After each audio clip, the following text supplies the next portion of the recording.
जंग का मैदान और भारत पाकिस्तान के सामने सिर्फ 4 दिन का मेहमान। दुनिया ने देखा पाकिस्तान ने भारत के खिलाफ हालिया जंग में नाको चने चबवाए। राफेल तैयारों की शक्ल में जदीद टेक्नोलॉजी मलबा बनकर जमीन पर पड़ी थी। अमेरिकी कांग्रेस ने भी मान लिया। US China economic and security commission की रिपोर्ट में एतराफ़ किया गया कि मई में होने वाली जंग में पाकिस्तान की बढ़तरी नुमाया थी। चीन का दिफाई निज़ाम PL-15 मिसाइल और J-10C तैयारे आजमाए गए। पाकिस्तान ने भारत के राफेल तैयारे गिराए, जिससे फ्रांसीसी साख्ता तैयारों की साख को नुकसान पहुंचा। इंडोनेशिया ने राफेल की खरीदारी का मंसूबा ही तर्क कर दिया। रिपोर्ट के मुताबिक चीन ने पाकिस्तान को 5th जनरेशन J-35 तैयारी की भी पेशकश कर रखी है। पाकिस्तान ने IMF के एग्जीक्यूटिव बोर्ड इजलास से पहली बड़ी शर्त पूरी कर दी। वजारत खजाना ने governance and corruption diagnostic assessment तकनीकी रिपोर्ट जारी कर दी।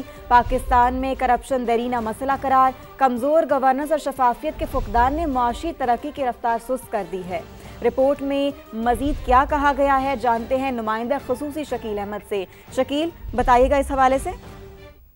देखिए, वज़ारत खजाना ने 186 सफ़ात पर मुश्तमिल governance and corruption diagnostic assessment तकनीकी रिपोर्ट जारी की है, जो कि IMF और आलमी बैंक की तकनीकी मुआवनत से तैयार की गई है। और इस रिपोर्ट में करप्शन और गवर्नेंस के मसाइल की निशानदेही की गई है और उनके हल के लिए तजावीज़ भी दी गई हैं, सिफारिशात भी दी गई हैं। 70 साल से ज़्यादा अरसे से करप्शन पाकिस्तान की माशी और समाजी तरक्की में बड़ी रुकावट करार दिया गया है। टैक्स निज़ाम, सरकारी अखराजात, एहतसाब, अदालती निज़ाम में संगीन मसाइल की निशानदेही है।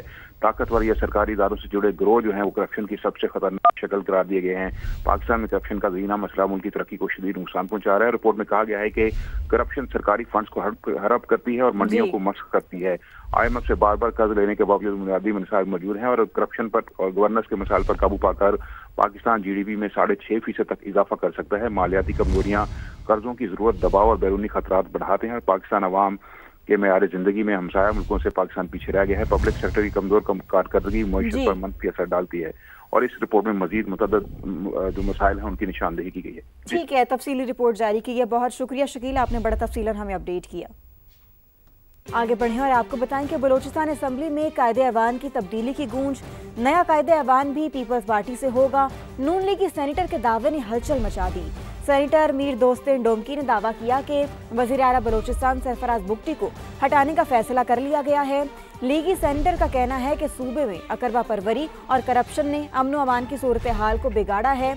मौजूदा बलूचिस्तान हुकूमत ने पार्टी क़यादत और मुक़्तदर हलकों को मायूस किया है।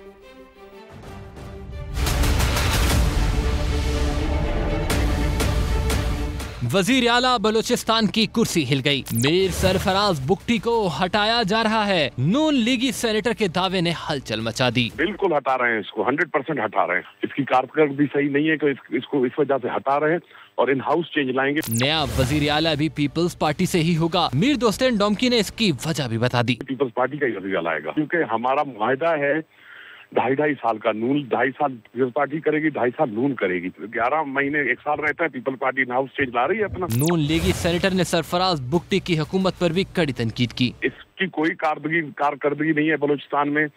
इसने सारा फंड वगैरह अपने इलाके में मिसयूज किया है, PSDP को मिसयूज किया है। इसकी वजह से कोई तरक्याती काम नहीं हुए। इससे सिर्फ अपने जेबें भरी हैं। 40 अरब रुपए PDA में से रिलीज हुए हैं, उसका कोई ऑडिट नहीं है और कोई डिजास्टर बलूचिस्तान में 1.5 साल में नहीं आया है। उसका एहतसाब होना चाहिए। सेनेटर दोस्तेन डोमकी का कहना था कि नए वजीर आला के नाम पर मुशावरत शुरू कर दी है। दूसरी जानिब बलूचिस्तान के वजीर सेहत बख्त मोहम्मद काकर ने सेनेटर दोस्तेन डोमकी का बयान मुस्तरद कर दिया। समा से गुफ्तगू में कहा, वजीर आला को हटाया नहीं जा रहा, उनके खिलाफ बेबुनियाद प्रोपेगेंडा किया जा रहा है। सरफराज बुगटी को पीपल्स पार्टी और नून लीग की मुकम्मल हिमायत हासिल है। पीपल्स पार्टी बलूचिस्तान के सदर और सेनेटर सरदार मोहम्मद उमर गोरगेज ने भी वजीर आला बलूचिस्तान की तब्दीली से मुताल्लिक़ खबरों को मुस्तरद किया। कहा, ऐसी अफवाहें सिर्फ बेचैनी और गलत फहमियाँ फैलाने के लिए जारी की जाती हैं, जिनका हकीकत से कोई ताल्लुक नहीं। पाकिस्तान में कुछ बड़ा होने वाला है, वज़ीर आला KP का दावा। एबटाबाद हवेलिया में जलसे से खिताब करते हुए सुहेल आफरीदी ने खबरदार किया कि हरिपुर में 23 नवंबर को वोट तब्दील करने वाले सुबह की रोशनी नहीं देखेंगे। शिकवा किया कि कानूनी तकाजे पूरे करने के बावजूद एक मुंतखब वज़ीर आला को अपने लीडर से मिलने नहीं दिया जा रहा। अब एक ही रास्ता बचता है और हम उसको ज़रूर अपनाएंगे। अगर दीवार से लगाया गया तो हम बब्बर शेर हैं, पंजा मारेंगे और शिकार भी करेंगे।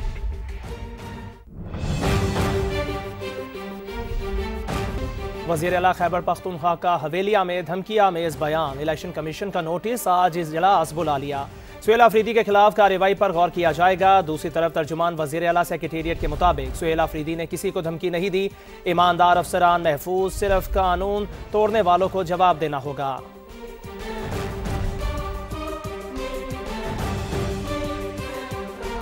आगे बढ़ें और आपको बताएं कि सिक्योरिटी फोर्सेज ने खैबर पख्तूनख्वा के मुख्तलिफ इलाकों में कार्रवाइयाँ करते हुए भारतीय स्पॉन्सर्ड फितनतुल खारिज के 4 दहशतगर्द हलाक कर दिए। ISPR के मुताबिक ऑपरेशन खुफिया इत्तलात की बुनियाद पर किए गए। बाजोड़ में झड़प के दौरान एक खारिजी मारा गया। शमाली वज़ीरिस्तान के इलाकों स्पिनवाम और जाकिर खेल में 2 जबकि डेरा इस्माइल खान में 1 दहशतगर्द को अंजाम तक पहुँचा दिया गया। हलाक होने वाले दहशतगर्दों से असलहा और गोला बारूद भी बरामद किया गया। मजीद खारिज की तलाश और खात्मे के लिए क्लियरेंस ऑपरेशन जारी है। मोदी का फोन आया, कहा कि जंग रोकने के लिए तैयार हैं। मैंने कहा बहुत शुक्रिया, आओ फिर मुआहिदा कर लेते हैं। अमेरिकी सदर डोनाल्ड ट्रंप कहते हैं कि एटमी कुव्वतों की जंग रुकवाकर करोड़ों लोगों की जान बचाई। वज़ीर आज़म पाकिस्तान ने मेरा शुक्रिया अदा किया। गजा में सीज फायर के बाद तारीखी अमन मुआहिदा करवाया। सऊदी अरब की दरख्वास्त पर सूडान जंग के खात्मे के लिए मदद करने को तैयार हैं। वहाँ बहुत जुल्म हो रहा है। अमेरिकी मीडिया के मुताबिक सदर डोनाल्ड ट्रंप ने रवा हफ्ते खामोशी से रूस यूक्रेन अमन मंसूबे की मंजूरी दे दी। मेयर न्यूयॉर्क ज़ोहरान ममदानी से जुमे को मुलाकात पर इत्तेफाक। कराची में एक और ताजिर को भत्ते की पर्ची मौसूल हो गई। मंगूपीर में मार्बल फैक्ट्री मालिक को 10 करोड़ रुपए भत्ते की पर्ची मिली। भत्ताखोरी के लिए गैर मुल्की फोन नंबर्स के इस्तेमाल का इंकशाफ भी हुआ है। शाहनवाज कादरी की रिपोर्ट देखिए।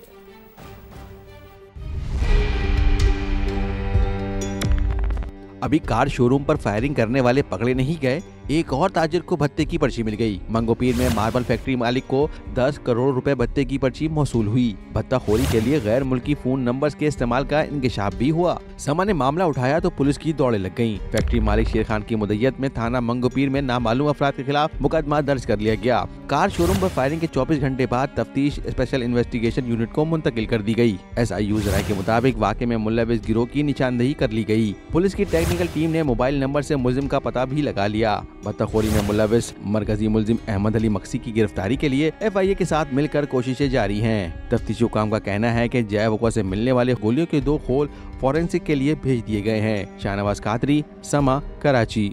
अब आपको बताएं कि गजा में इसराइली सफाकियत बरकरार। हमलों पर हमलों का इल्ज़ाम लगाकर हमले शुरू कर दिए। अल जैतून, खान यूनुस और शजाइया में बेघर अफराद पर बमबारी। मजीद 25 फ़लस्तीनी शहीद हो गए। 2 रोज़ के दौरान 37 शहादतें। जंगबंदी माहिदे के बाद शहादतों की तादाद 290 हो गई है। मगरबी किनारे के मकीनों पर भी जिंदगी तंग कर दी गई। मजीद 2 घर मिस्मार, मुतादिद को बारूद से उड़ा दिया गया। इसराइल के लबनान पर भी हमले जारी। दूसरे रोज़ बमबारी में मजीद 2 शहरी निशाना बन गए। फ़लस्तीनी कैंप पर हमले में 13 अफराद जान की बाजी हार गए। हमास ने हमलों की मजम्मत करते हुए आलमी बरादरी से फौरी मुदाखलत का मुतालबा किया है।